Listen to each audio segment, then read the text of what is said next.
Aloha class. In this lesson, we're going to be going over nested loops. So nested loops are simply a loop within a loop.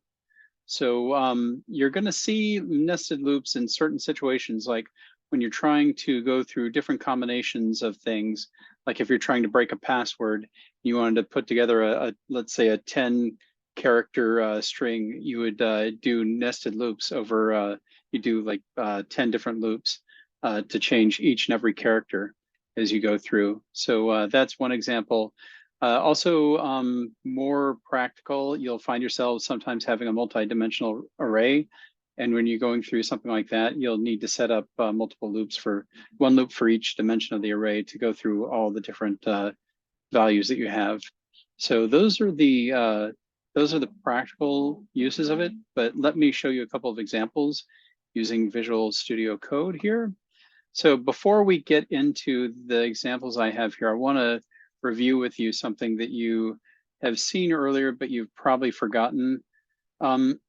Let's say we have letter, and letter is equal to A.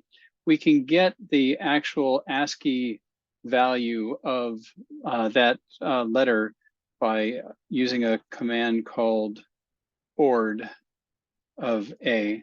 So if we use ord of A and we run that, it tells us that it's 97. If we're looking for capital A, remember capital and lower case are different. So that's 65. So we're going to use this knowledge. Oh, and we can also go the opposite way. So if we have print, if we wanted to take that number and bring it back to an actual string character, we can do this. We can just take the ord and then we feed it to the character. So ord gives you an ordinal number.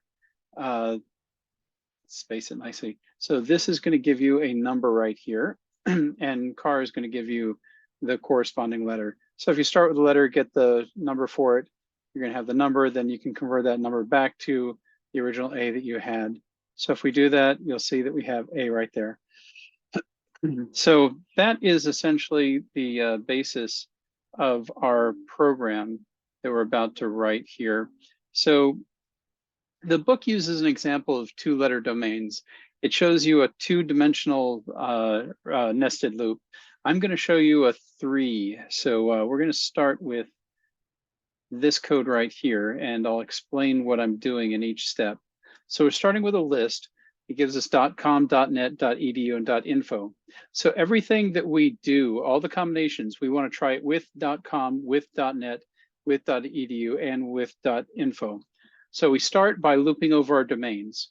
So we'll go over all the ones with .com, then all the ones with .net, .edu, .info. And then we're going to enter our second loop. And the second loop starts with our first character. This is where it may look a little bit confusing, so hang with me and I'll explain this. So remember a range.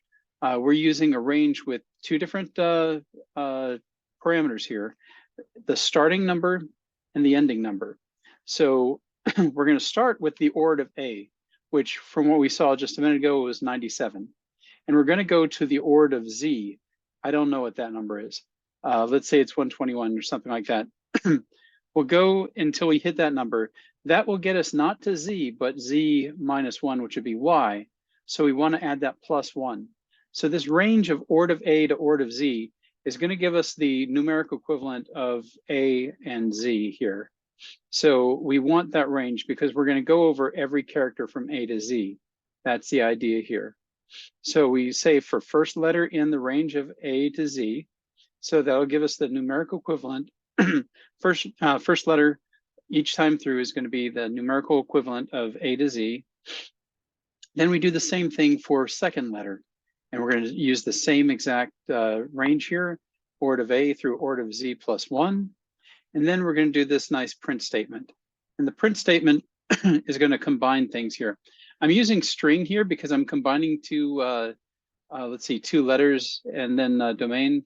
I went ahead and, yeah, actually, I don't think we need to use that necessarily, but if you're combining ords where you've got a number and you're combining that with a string, you need to convert everything to the same type. So I've just got strings in here. Can probably get rid of that. But anyways, what we're doing is we're taking first letter, which is an actual number, we're converting it to the letter using char, and then we're appending to it the second letter. So we're going to take A for the first one. We're going to go through A, and then B, we're going to go through A through Z. So we're going to have A and A and B, A and C, A and D, and also we're going to have our domain there. So we're going to have AA.com, then we're going to have AB.com, AC.com. We're going to go through all through there until we get to Z.com. And then we're going to go back up. We're going to start on the .nets. So we're going to have AA.net, AB.net, AC.net.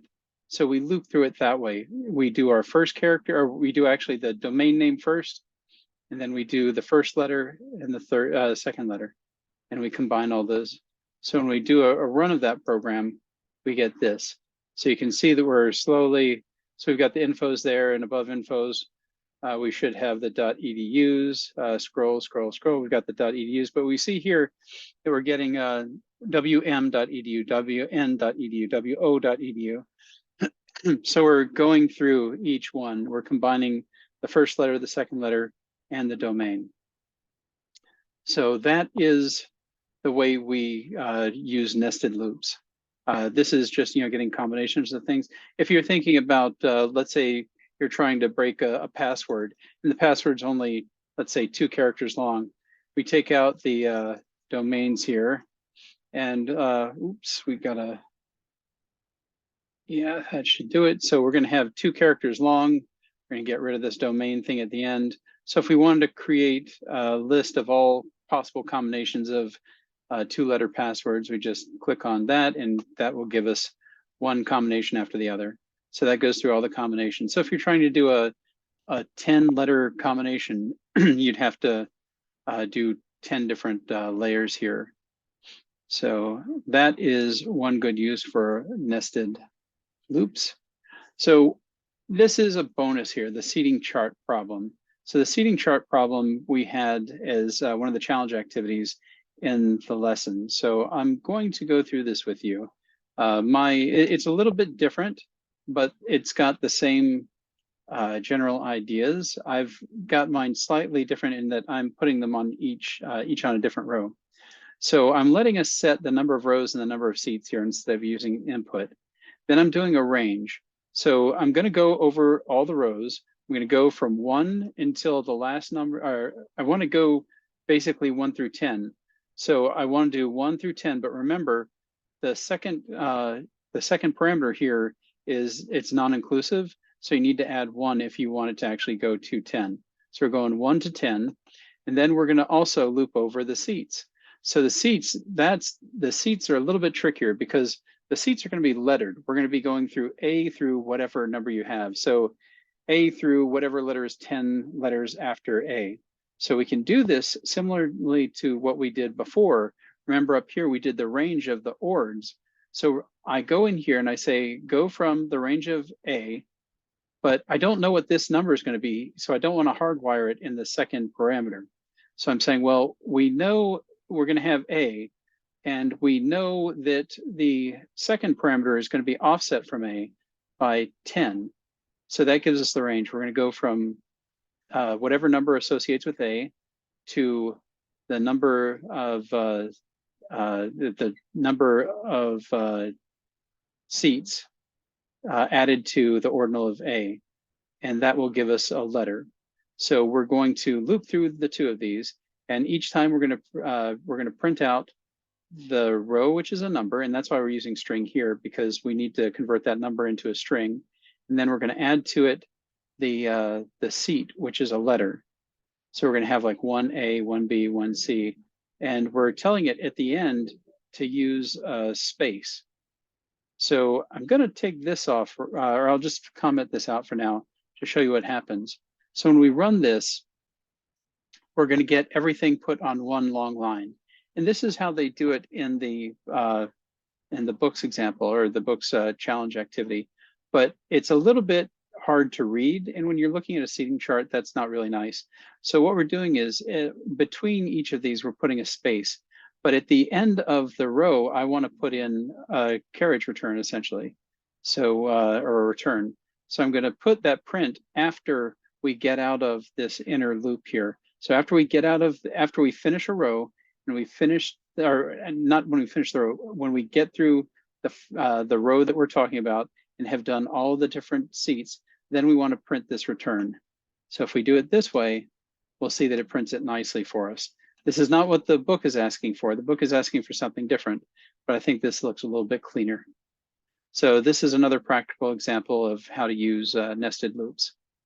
So if you have any questions on this, feel free to reach out, send me an email. I'm always ready to help. So with that, we will continue on to the next lesson.